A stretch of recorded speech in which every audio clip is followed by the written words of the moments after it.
मेरा नाम निशा है। मेरी शादी मेरे चाचा चाची ने जायदाद हासिल करने के चक्कर में एक नशेड़ी आदमी से करवा दी थी। मेरे माँ बाप की बचपन में ही मौत हो गई थी। बस तभी से ही जायदाद के लालच में मेरे चाचा और चाची ने मुझे पाला था। मुझे उस घर से 2 जोड़ी कपड़ों में ही विदा कर दिया गया। मैं दिल में नई उम्मीद लेकर अपने पति के घर आ गई, लेकिन जब पति के घर में पैर रखा तो पता चला कि अभी तो मेरी आजमाइश बाकी है। शादी का 1 हफ्ता कुछ तो सुकून के साथ गुजरा था। मेरे पति की एक बहन भी थी, लेकिन वह तलाकशुदा थी। तलाकशुदा होने की वजह से वह हमारे साथ ही रहती थी। मेरा पति कोई काम नहीं करता था, बस नशा ही करता था और रात रात भर घर से बाहर ही रहता था। जब मैं घर के खर्चे की बात करती तो मेरी नंद और मेरा पति मुझे जलील करने में कोई भी कसर नहीं छोड़ते। एक दिन जब घर में खाने के लिए कुछ नहीं था तो मैंने अपनी नंद को कहा कि दीदी, भूख से बुरा हाल हो रहा है, कुछ खाने के लिए भी नहीं है। तब मेरी नंद ने जवाब दिया कि मेरी प्यारी भाभी, तुम कोई बाग तो लेकर आई नहीं जिसकी महीने की आमदनी के साथ तुमको पकवान बनाकर खिलाए जाएं।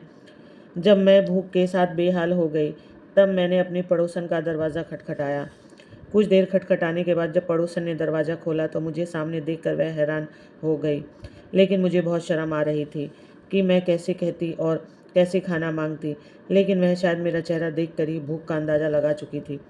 वह चुपचाप घर के अंदर गई और ताज़ा खाना लाकर मुझे पकड़ा दिया।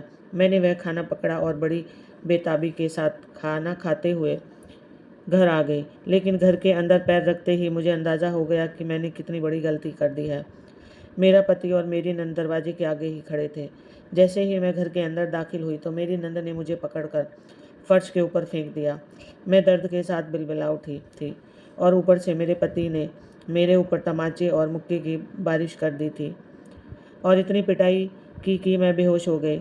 मुझे कोई होश ना रहा। जब मुझे होश आया तो मुझे पता चला कि सिर्फ खाना मांगने के कारण ही मुझे इतनी बड़ी सज़ा मिली थी। मुझे इस बात की आदत हो गई थी। मैं अपना नसीब समझकर सब कुछ कबूल कर चुकी थी। वक्त अपनी रफ्तार के साथ गुजर रहा था, पर मेरे मुकद्दर की सुई वहीं पर अटकी हुई थी।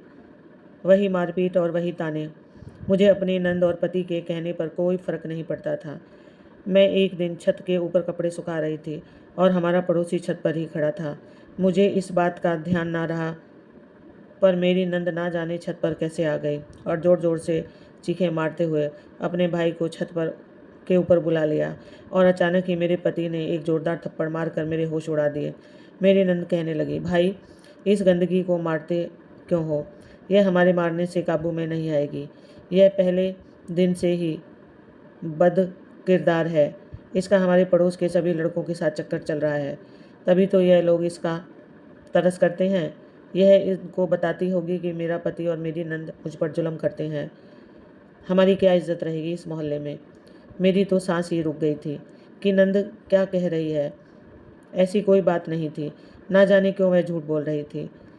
मैंने बोलने के लिए अपने होठ खोले ही थे कि मेरे पति ने एक और जोरदार थप्पड़ मेरे मुंह के ऊपर मार दिया और एक ही पल में सारा आसमान मेरे सर के ऊपर गिरा दिया और मुझे तलाक देकर तपती दोपहर में ही घर से निकाल दिया। मैं रोती हुई सड़क के किनारे बैठ गई।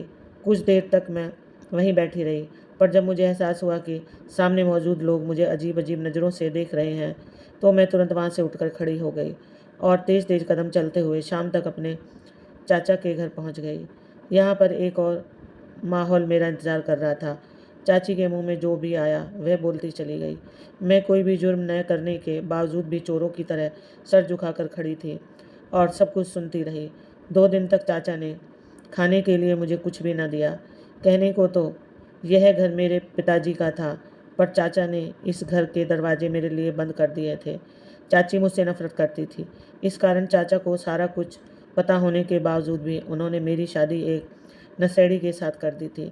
2 ढाई महीने के बाद फिर से चाचा के सिर के ऊपर मुझे घर से निकालने का भूत सवार हो गया। मेरे लाख मना करने के बावजूद भी चाची ने मेरी शादी संजय नाम के लड़के से कर दी।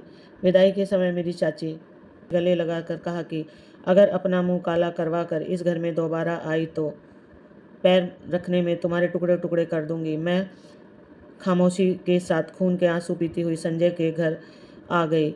लेकिन अभी भी इम्तिहान बाकी था। संजय नशेड़ी नहीं था, वह मन लगाकर कमाई कर रहा था। उसकी शादी नहीं हो रही थी और मेरा रिश्ता उसको आसानी के साथ मिल गया था।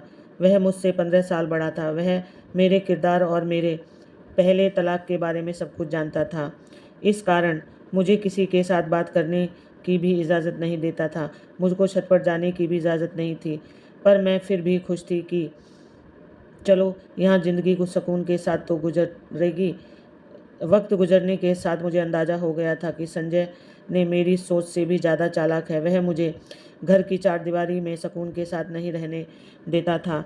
वह घर को ताला लगा कर जाता। अक्सर काम से वापस आने पर वह पहले घर के बाहर अंदर खड़ा हो जाता और फिर दरवाजे के अंदर में से अंदर को देख कर झाँकता और फिर बड़े आराम से घर का ताला खोलकर घर में दाखिल होता और मुझे रसोई में बैठा देखकर कहता कि तुम मेरे आने का पता कैसे चल जाता है। मैं चुपचाप उसकी बातों को सुनती रहती। कहती भी तो क्या कहती, नहीं तो संजय भी मुझे तलाक देकर घर से निकाल देता। और चाची के कहे हुए लफ्ज़ मेरे दिलो दिमाग में गूंज रहे थे।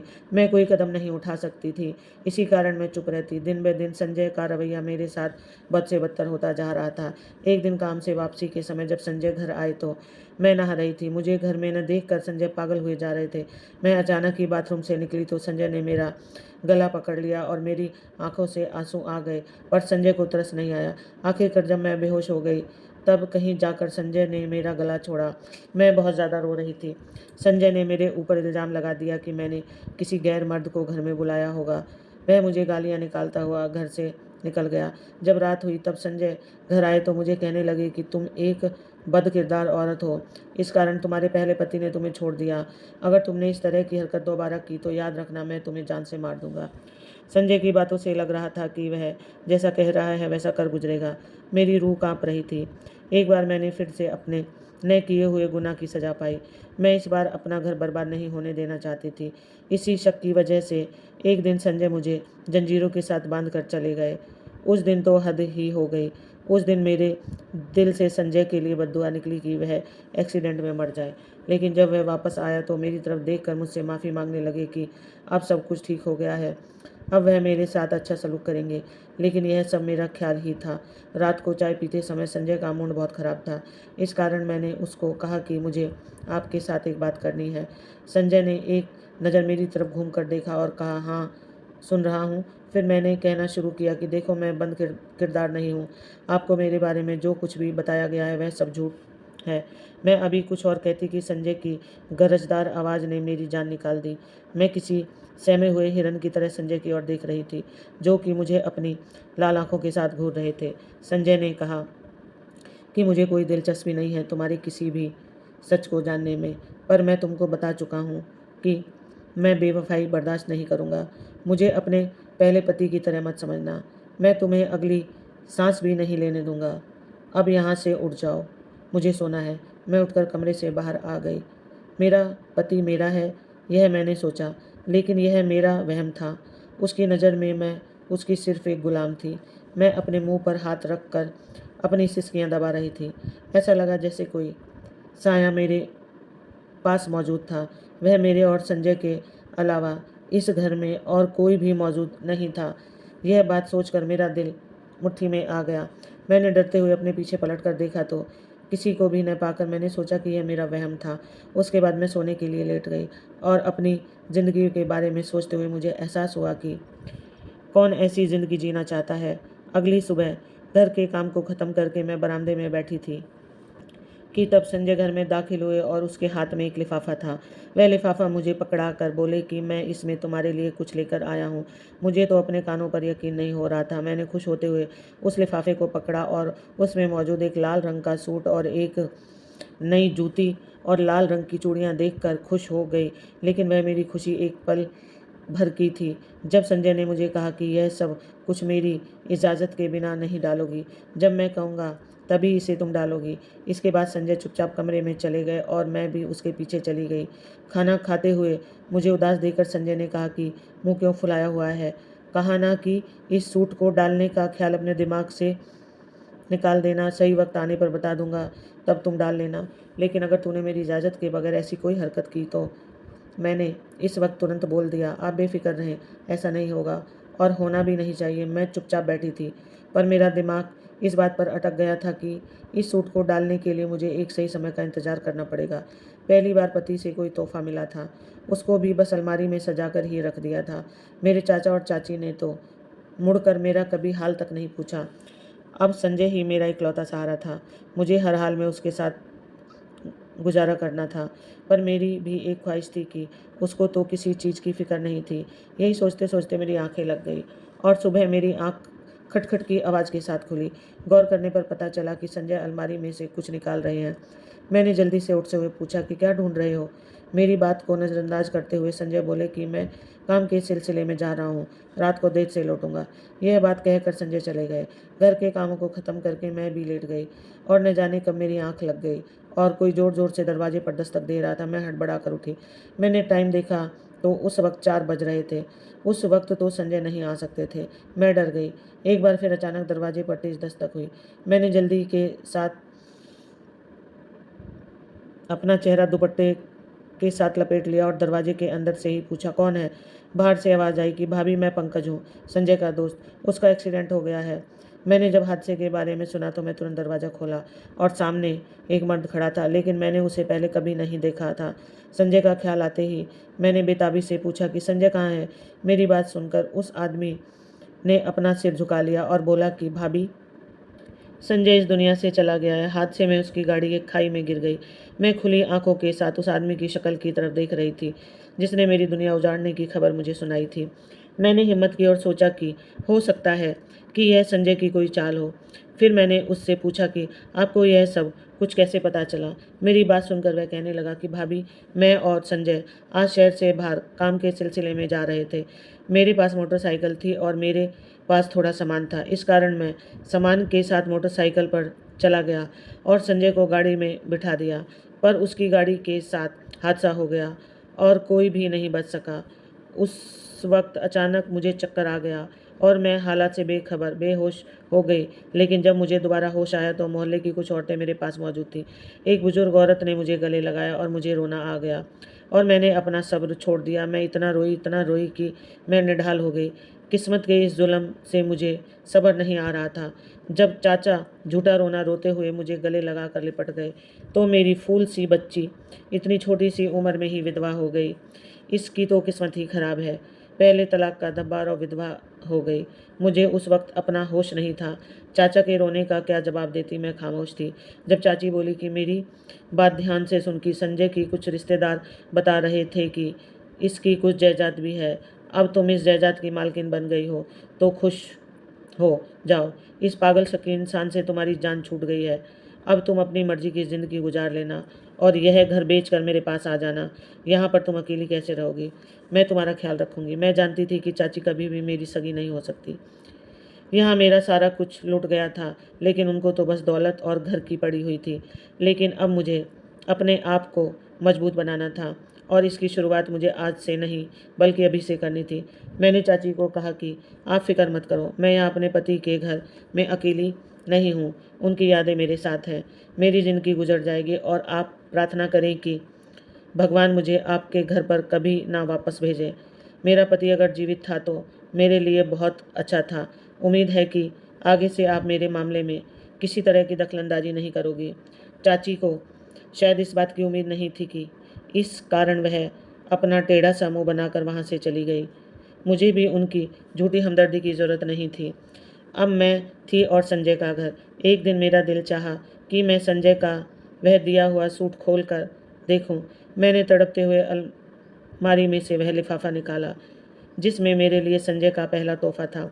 मैं उस सूट को अपने साथ लगाकर बहुत रोई थी। वक्त गुजरने का तो पता ही नहीं चला। एक हफ्ते तक तो मैं संजय की यादों के सहारे जीने की कोशिश कर रही थी। एक दिन मैं अपने बरामदे में बैठी संजय के लिए दुआएं कर रही थी कि अचानक एक बच्ची मेरे पास आ गई और बोली कि यह आपके लिए है। उसने एक लिफाफा मेरी तरफ कर दिया। मैंने वह लिफाफा पकड़ा वह बच्ची तुरंत वहाँ से भाग गई। मैंने वह लिफाफा लेकर एक तरफ रख दिया और खुद रसोई में चली गई। घर के काम करते ही सारा दिन निकल गया। मैं उस लिफाफे के बारे में बिल्कुल ही भूल गई थी। अगले दिन जब मैं बरामदे में झाड़ू लगा रही थी तो अचानक मेरी नज़र उस लिफाफे पर गई। तो मुझे याद आया कि मैंने कल इसको यहीं पर छोड़ दिया था। मैंने झाड़ू को एक तरफ रखा और उस लिफाफे को खोला। उस लिफाफे में एक खत था। उस खत को खोलकर पढ़ते हुए मेरा दिमाग चकरा गया। मुझे अपनी टांगों पर खड़ा होना मुश्किल लग रहा था। मैं तुरंत बैठ गई। यह सब कुछ क्या था? मैं खत को एक तरफ रखकर पागलों की तरह घर से बाहर भाग गई। मेरे आसपास के लोग मुझे हैरानी के साथ देख रहे थे, पर मुझे किसी की भी फिक्र नहीं थी। आखिरकार मैं अपनी मंजिल के सामने थी।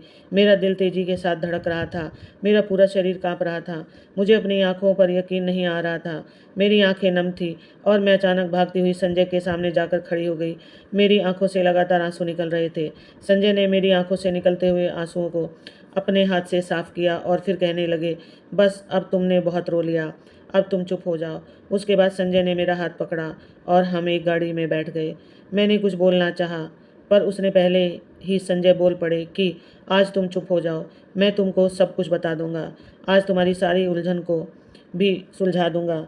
मैं उनको चुप करके देखने लगी। यह सब कुछ मुझे एक सपना लग रहा था, पर मैं बहुत खुश थी। मैं इस सपने में से बाहर नहीं निकलना चाहती थी।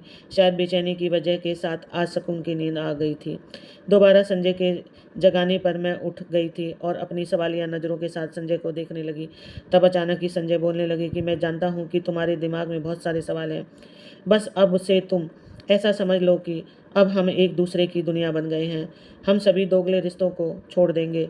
यह सारा कुछ तुम्हारी चाची का ही किया हुआ है। दरअसल मैं उसका दूर का रिश्तेदार हूँ। तुम्हारी शादी उसने मेरे साथ करवाई थी और वह मेरे हाथों से तुम्हारे ऊपर जुल्म करवाना चाहती थी। वह मुझे अपने घर बुलाकर भटकाती थी। एक दिन तुम्हारे पुराने पति के साथ मुझे मिलाने के लिए ले गई और कहने लगी कि इससे पूछो कि इसने निशा को कैसे रंगे हाथ पकड़ा था। पर इससे पहले कि तुम्हारी चाची कुछ और कहती, लेकिन वह इंसान बोला, नहीं संजय, यह सब कुछ झूठ है। मैं एक नशेड़ी आदमी था। अब मैंने बिल्कुल नशा छोड़ दिया है, पर उस समय तो मैं अपनी बहन के पैसों के साथ नशा करता था और वह जो भी कहती थी मैं उसको मान लेता था। निशा एक पाक दामन लड़की थी। वह मेरी गलतफहमी थी। मैंने उस पर बहुत ज़्यादा जुल्म किए। अपनी बहन के कहने पर मैंने अपना घर बर्बाद कर लिया और देखो मेरी वही बहन अपने आशिक के साथ भाग गई। उसके बाद वह रोने लग गया। पर तुम्हारी चाची मुझे ब्लैकमेल करती थी कि तुम निशा के ऊपर जुल्म करोगे, नहीं तो मैं तुम्हारा तलाक करवा दूंगी। उस वक्त मैं बहुत मजबूर हो गया था। मैं तुमको खोना नहीं चाहता था, पर वह भी किसी हाल में हमारे घर में सुकून नहीं चाहती थी। इस कारण मैंने तुम्हारी चाची से जान छुड़ाने के लिए अपनी मौत का झूठा ड्रामा किया और आज से हमारी दुनिया अलग होगी। और मुझे उम्मीद है कि तुम भी मुझे माफ़ करके मेरे साथ एक अच्छी ज़िंदगी गुजारोगी। मैं वादा करता हूँ कि तुम्हें कभी भी कोई तकलीफ़ नहीं दूंगा। मैं संजय की बातें सुनकर मुस्कुराने लग गई और उसके साथ कदम चलाते हुए अपनी पिछली ज़िंदगी को एक बुरा सपना समझकर भूल गई। आज इस बात को 6 साल गुजर गए। हम इस शहर को छोड़कर दूसरे शहर आ गए। संजय, मैं और हमारा 3 साल का बेटा, हम बहुत खुश हैं। वह ज़िंदगी जिसके बारे में मैंने सपने में सोचा था, आज मेरा वही सपना हकीकत बन गया। संजय भी अपने वादे के पक्के निकले, नए सिरे से कारोबार को शुरू किया और ईश्वर के आशीर्वाद से हमें कामयाबी मिली और आज हमारे घर में हर सहूलत मौजूद है। मैं अपने भगवान का शुक्रगुजार थी जिसने मुझे कांटों में से निकाल कर फूल तक पहुंचा दिया। दूर के रिश्तेदार से मुझे पता चला कि मेरी चाची को कैंसर हो गया था और वह कुछ दिन पहले ही इस दुनिया से जा चुकी है। मैंने उनको माफ़ कर दिया था और उस ईश्वर के आगे प्रार्थना की कि ईश्वर उनकी आत्मा को शांति देना। राधे राधे। आपको ये कहानी अच्छी लगे तो कमेंट बॉक्स में अपने विचार ज़रूर बताना।